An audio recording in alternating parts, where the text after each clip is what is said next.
Howdy, my name is Colby Brown, and I'm in Small Group and Communication Discussions, Speech 2333, over at Berlin College. And today I was wanting to share some of my best group communication techniques that I can give you to make you successful whenever you do group work in college.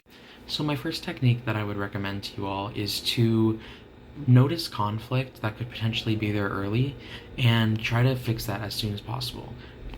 For example, I had a project earlier this year where I had some group conflict that was going on early on, but we fixed it, and it actually made us more cohesive as a group doing it.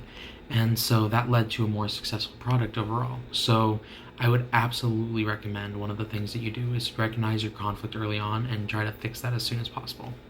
Another thing that I would recommend for your group is to notice your differences and recognize that not every group is the same, and use that to kind of help guide you in the right direction for your group.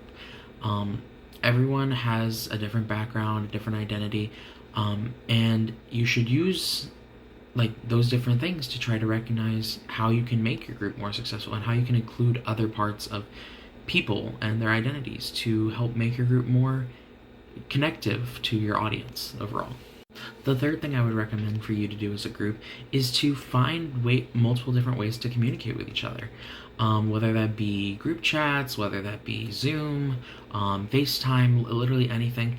The more you're interacting with the group, the more successful your group's going to be in your project, because y'all actually have a connection with each other beyond just text or beyond just email.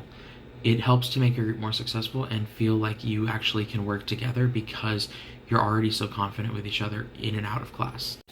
My fourth and final piece of advice that I would give is finding the difference between being an active listener and a passive listener. So a passive listener is someone who just listens to a person and what they have to say without responding or focusing on their verbal and nonverbal responses.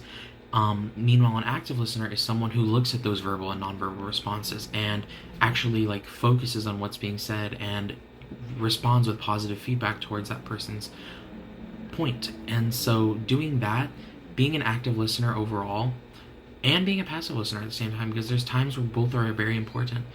Being able to actively and passively listen to someone is crucial to being successful in a group.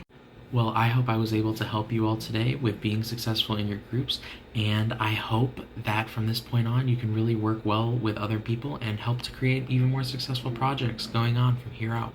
Thanks, Gig'em.